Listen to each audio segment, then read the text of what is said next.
논산. 지금 40이 넘은 사람이면 탄식 부호 없이는 말할 수 없는 곳 논산.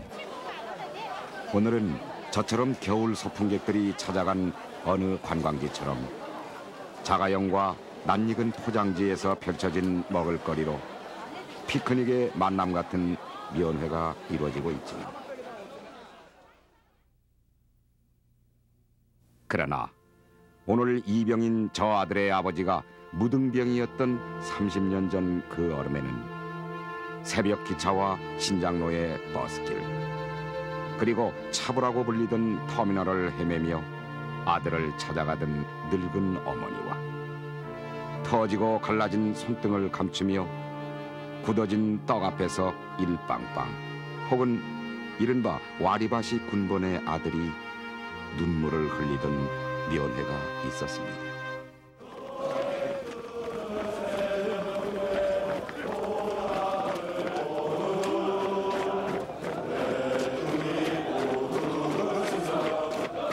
그리고 언제나 황량한 바람이 불던 훈련소 연병장. 등 뒤에서 달그락거리는 양푼 식기 소리와 함께 천근 무게로 전해오는 애무원 소총을 들고 뱃속 깊이 스며든 배고픔과 추위를 밀어내며 악쓰듯 부르던 군가.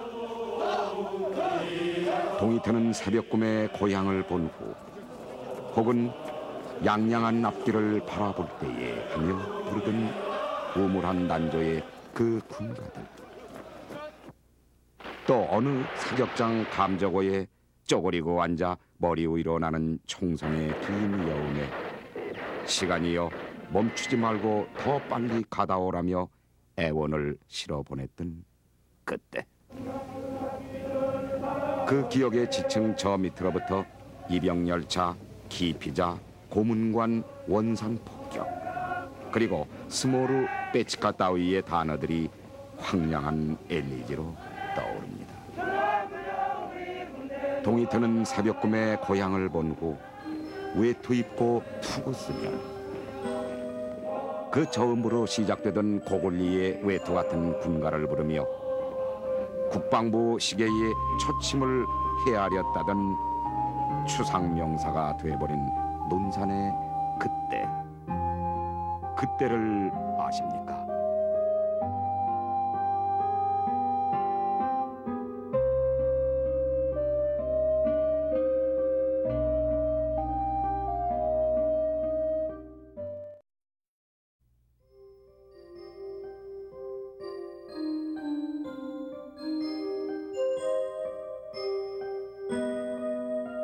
전선이 나무로만 밀리던 1950년 가을, 경상북도 어디쯤일 듯 싶은 한 학교 운동장은 병영으로 변해 있었습니다.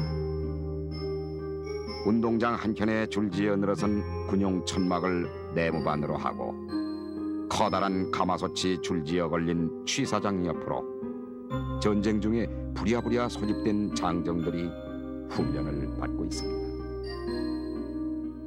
허름한 군복에 아직도 2차 대전의 발사흔이 지워지지 않은 애무원 소총을 들고 제식 훈련이다, 사격술이다 혹은 총검술을 속성으로 익히고 있었고, 놀이쇠 후퇴 전진을 익힐 무렵 그들은 낙동강 전선으로 배치돼 나갔습니다. 몇 번의 겨울이 지나고 그리고 전쟁이 끝났을 때 훈련다운 훈련 제대로 받아보지 못한 그들 대부분은 전사 통지서 한 장으로 혹은 성치 못한 몸으로 고향으로 돌아갔을 겁니다. 전쟁은 그렇게 끝났지만 전쟁의 흔적은 징집 영장에 실려 젊은 사람들의 발을 묶곤 했습니다. 징집 영장을 받고는 그 아들이 금방이라도 전쟁에 나가기라도 하듯 온 집안이 소구름으로 밤을 새워야 했던 그때. 소문에는 돈푼 깨나 있고 힘 깨나 있는 집에서는 서둘러 자식들을 해외로 내보낸다고들 했고, 군대 가기가 무서워 제 손으로 방아쇠에 당기는 검지 손가락을 낫으로 베는 어처구니 없는 일이 예사로 벌어지기도 했습니다. 그래서 1958년 어느 신문에는 징병검사에서 불합격되기 위해 눈에 담뱃가루를 넣거나 귀에 비눗물을 붓는다거나 아니면 엑스레이 찍기 전 간장 한 종지 마신다는 얘기들이 보도되기도 했고, 어느 대학생은 있는 집 자식에게 특혜를 주는 유학생 징집 보리를 당장 없애라는 혈서를 언론사에 보내는 일까지 있었더랬습니다. 국방은 신성한 국민의 의무라지만 군대는 안 갈 수 있으면 안 가는 것이 상책이라는 생각이 수그러들지 않던 그 무렵 1950년대 말 어느 한 해에는 기피자 6만 4천 명이 적발돼 입대 조치되기도 했고, 어쩌다 한 번 일제 단속이라도 있는 날에는 서울의 경찰서가 그 기피자들로 가득 채워지기도 했습니다. 기피자, 그 낱말은 우리들 그 시대의 부끄러운 망명어였습니다. 그처럼 징집 기피가 만연하던 그때, 그럼에도 대부분의 젊은이들은 국가의 부름에 기꺼이 응했으나 군대 가는 사람보다 군대 보내는 가족들이 더 안쓰럽게 발을 구르던 그때, 군에 가는 젊은이들을 한데 모아 기념품도 주고 비장한 송별사도 읽어주곤 하는 입영장정 환송회도 벌어지곤 했습니다. 이번에 서울에서는 응소율이 93%이고 수많은 지원자들도 모여들었는데, 이러한 현상은 국토방위 의무에 대한 국민의 올바른 태도로서 명랑한 시정의 화제가 되고 있습니다.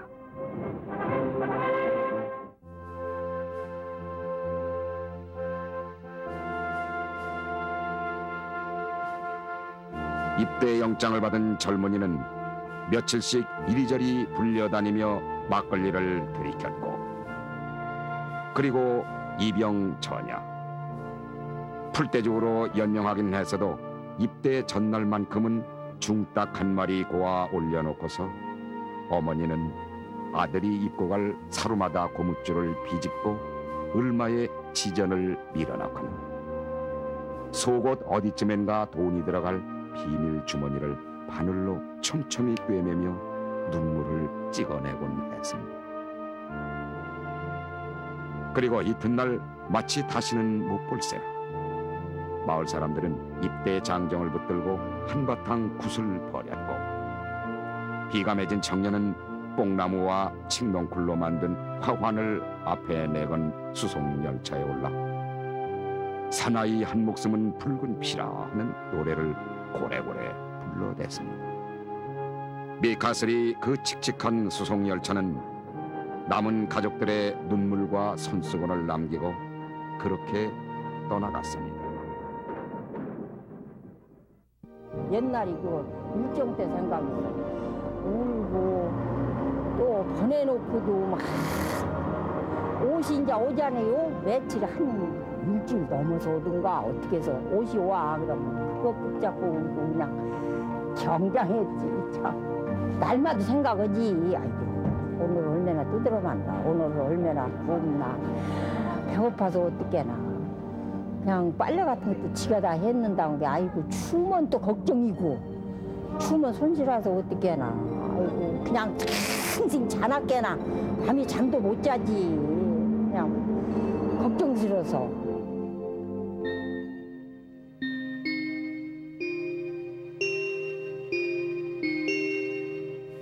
삼 년 세월은 그렇게 시작됐습니다. 계백 장군의 넋이 어린 황산벌 300만 평에 세워졌다는 논산 훈련소. 전국 팔도에서 모여든 장정들은 모두가 제각각이었습니다. 서울 장정, 시골 장정에 대졸 장정, 국졸 장정이 구별이 없었고, 몇 번씩 기피하다가 혹은 호적 나이가 잘못돼 입소한 애범 장정도 흔해 휴전 이듬해에야 정문이 완공된 이 훈련소에는 보낸 남편 문 빌고 평화농촌 건설하자 따위의 표가 내걸렸더랬습니다. 나라도 어렵고 백성도 어렵고 그래서 군대 사정이라고 나올 수도 없었던 그때 훈련소라야 황량한 벌판에 천막막사, 불록막사가 고작이었고 훈련병들에게 지급되는 작업복 훈련화에 양푼 식기며 철모, 소총 모두가 원조 물자 혹은 덩치 큰 미군들이 쓰던 것들이었습니다. 목욕이나 세탁은 엄두도 못 낼 그때 흑투성이 이투성이었던 낡은 훈련복과 내복은 그나마도 몸에 맞는 것이 없는 헐렁한 것들이었습니다. 옷이 크다고 하소연해봐야 옷이 맞지 않으면 몸을 옷에 맞추라는 우스갯소리 같은 호통에 놀라 괜한 망신만 당할 뿐이었고 어쩌다 운이 좋게 지급받은 아담한 사이즈의 작업모를 쓰고 칸막이 화장실에 앉아 있었다가는 꼼짝없이 모자를 날치기 당하는 곤욕을 치르기도 했습니다. 신체 검사다 적성 검사다 해서 어수선하던 수용연대에서의 장정 생활은 그나마도 여유로운 편이었습니다. 일빵빵으로 시작되는 차가운 군번줄이 섬뜩한 냉기와 함께 목덜미에 걸려지고 나면 말 듣던 대로 춥고 배고프고 고달프다는 훈련 생활이 기다리고 있었습니다.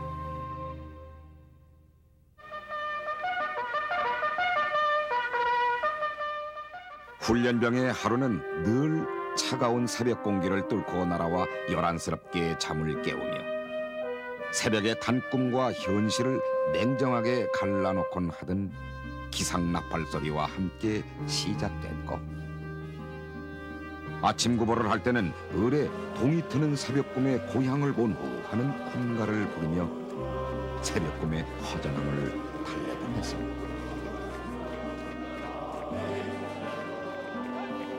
훈련이야 예나 지금이나 육체적으로 버겁기야 마찬가지이지만 원산 폭격, 한강 철교, 토끼 뜀뛰기, 기합의 종류는 한이 없었고 기합줄 명분도 끝이 없었습니다.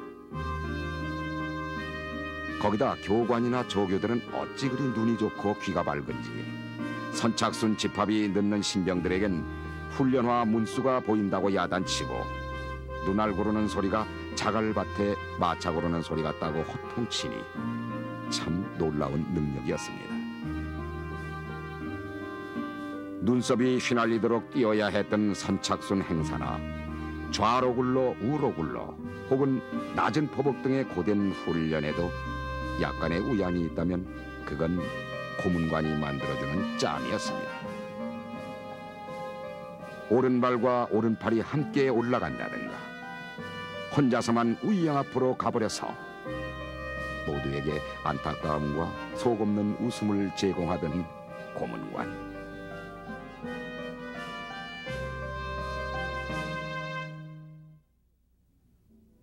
그냥 틈만 나면 이제 자는 거예요.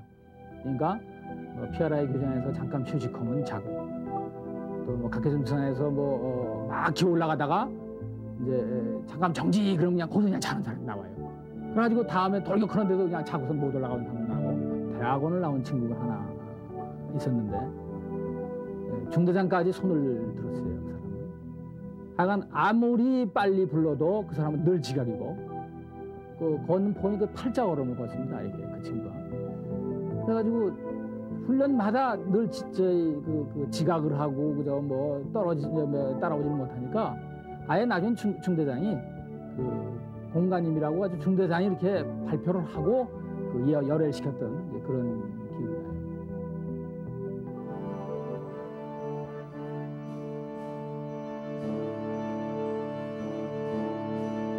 그러나 그 고문관 동료까지도 오와열을 맞춰 씩씩하게 행군을 하게 될 정도로 이른바 사회물이 다 빠져도 훈련으로 익숙해지지 않는 일이 있었습니다. 배고픔입니다. 기합반 훈련반으로 이리저리 뛰고 구르다 보면 식사 끝 하는 구령 소리에 쫓겨가며 보리밥 한 덩이 허겁지겁 채워놓은 뱃속은 금방 허기로 쓰려왔습니다. 그럼에도 침투 훈련이다 각계 전투다 해서 야외 교장에서의 훈련을 끝내고 돌아오는 길은 무겁고 둔한 애무원 소총을 들고 구보를 하는 것으로도 모자라 한두 번쯤 만나는 고갯길은 아이의 오리걸음으로 넘곤 했는데, 그래서 훈련병들은 배가 고프고 힘들다 못해 눈물이 절로 난다 해서 눈물고개니, 숨이 넘어갈 것 같다고 해서 깔딱고개니 하는 별명을 붙이곤 했습니다. 그렇게 고된 훈련을 마치고 나면 허기는 뱃속 깊이 저려와 보리밥 몇 사발로도 모자라겠건만 취사병은 언제나 대박살 깎아내듯 보리밥을 깎아내렸고, 그러면 훈련병들은 양푼 식기 바닥을 눌러 보리밥 한 숟갈이라도 더 타려고 기를 썼고, 또 어떤 훈련병은 한 번 타먹고 슬며시 줄 뒤로가 배식 창고에 식기를 디밀다 쫓겨나는 무안을 당하기도 했습니다. 추석이니 설날이니 해서 명절 때 나오는 특식이라야 황후도감탕. 황소가 건너간 듯 고기 한 점 보이지 않는 고깃국과 염정 묵국이 고작이었던 그때. 그래서 훈련병들에게는 늘 허기가 붙어 다니던 그때. 야외 교장의 이동주보는 배고픈 훈련병들의 둘도 없는 해결사였습니다. 휴식 시간이 되면 배고픔을 참지 못한 먹성 좋은 훈련병들은 조교들의 눈을 피해 화장실 가는 척 근처 숲속으로 숨어들곤 했는데, 그곳에는 늘 이동주보라 부르던 광주리 장수가 있어 속옷 비밀주머니에 꼬깃꼬깃 넣어둔 비상금을 털어 떡이며 과일이며 찐 달걀 따위로 허겁지겁 배를 채우곤 했습니다. 논산훈련소의 강병 육성 포스터에서처럼 배불리 먹는 것이 강병으로 표현되던 그 시절에 훈련병들의 배고픔을 더욱 참을 수 없는 고통으로 만들던 것은 병사들이 먹을 쌀이며 부식이며 또 피복이며 휘발유 따위의 군수물자를 밖으로 빼돌려 팔아치운다는 사실이었습니다.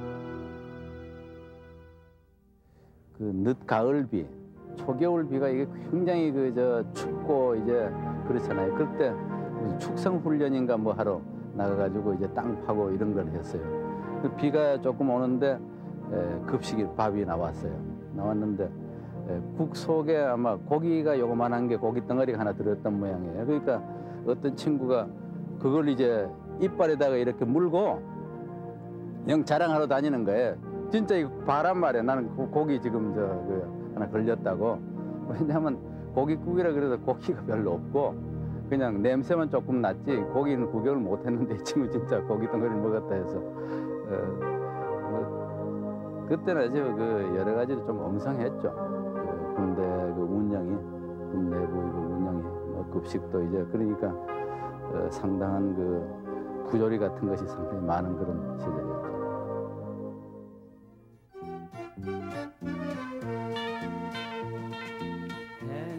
향기 품은 군사우편이란 흘러간 옛 노래를 기억하십니까?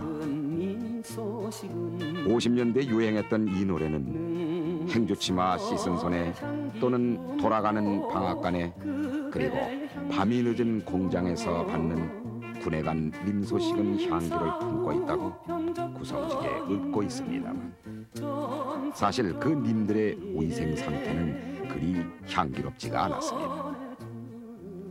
터무니없이 큰 옷으로 황산벌의 먼지바람 속에 길하면 기고 박으라면 박으면서 하루를 보내고, 양철지붕 내무반에 돌아오면 총기는 반드시 닦지만 정작 훈련병 스스로는 세수조차도 하기 어려웠습니다.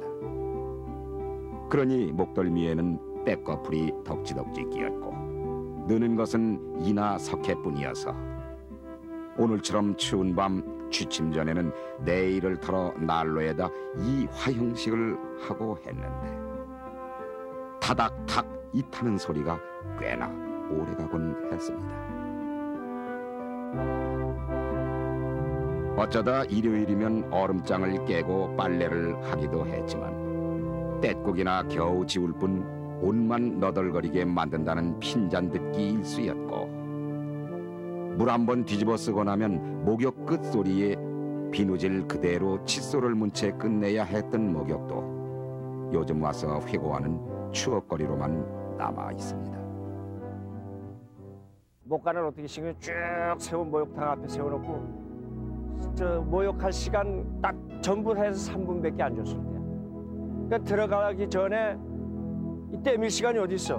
그러니까 바깥에서 그 세수 빨래비누로다 맨 비누칠을 하는 거 몸뚱아리에다 땀난 데다가 그리고 약속을 하는 거야. 앞뒤에 선 놈끼리 야, 넌 이렇게 돌아서고 나는 이렇게 돌아서 서로 물 한 바가지라도 더 뿌리려고. 들어가서 시작 그러면 말이야. 빨개 벗은 놈들끼리 뒤돌아서가지고 한 바가지라도 그냥 미리 허옇게 비누칠 해놓고, 응? 그러고서 시간 딱 되면 말이야. 기관사방이 긴 작대기 말이야. 긴 작대기를 들고서 슉 한 바퀴 도는 거야. 나가! 그러면서 한 바퀴 푹 놀면 그 몽댕이 안 맞으려고 빨개 벗은 놈들이 그냥 이리 뛰고 저리 뛰고.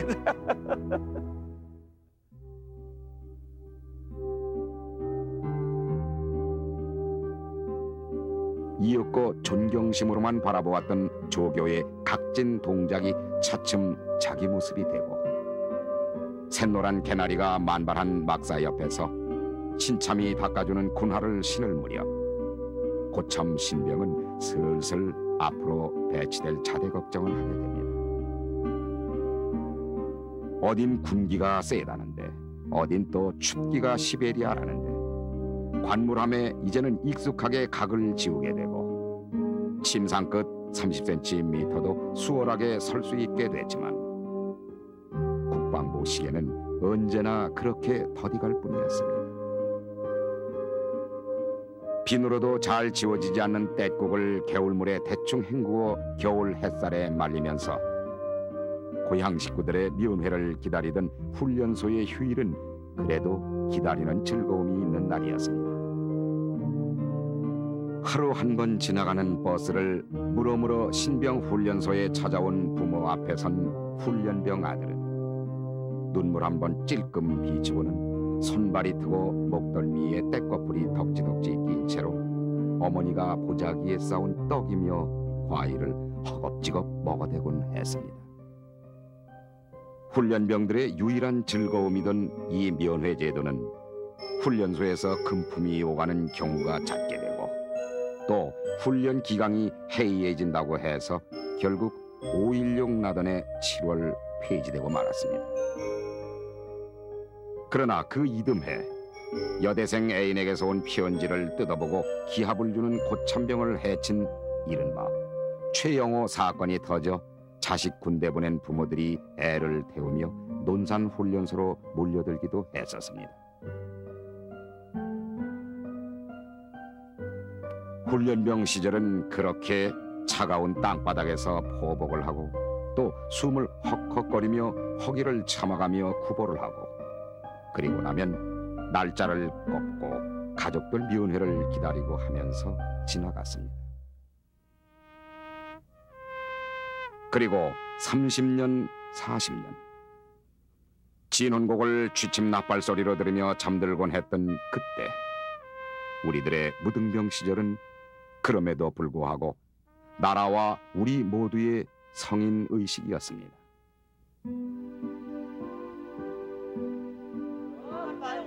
오늘 텔레비전에 비춰진 우정의 무대에 나선 저 장면들, 아직도 엄마 소리를 떨치지 못하고 눈물은커녕 음석이 튀어나올까 중대장의 조바심을 일으키게 한다는 저 군인들의 오늘 아침 식단의 하나가 우유와 빵이었다.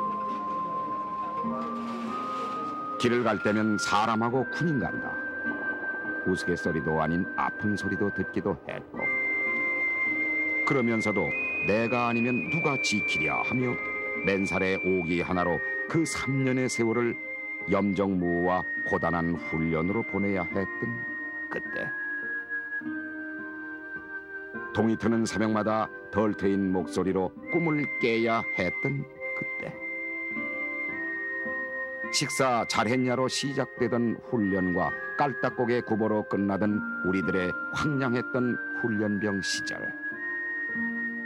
오늘 자유급식이다, 모병 세일즈다 해서 괄목의 세월이 찾아오는데, 그때 우물한 반조로 부르던 동이 트는 새벽 꿈의 그 군가는 이제는 체보할 수 없는 노래로 흩어져 가고 있습니다.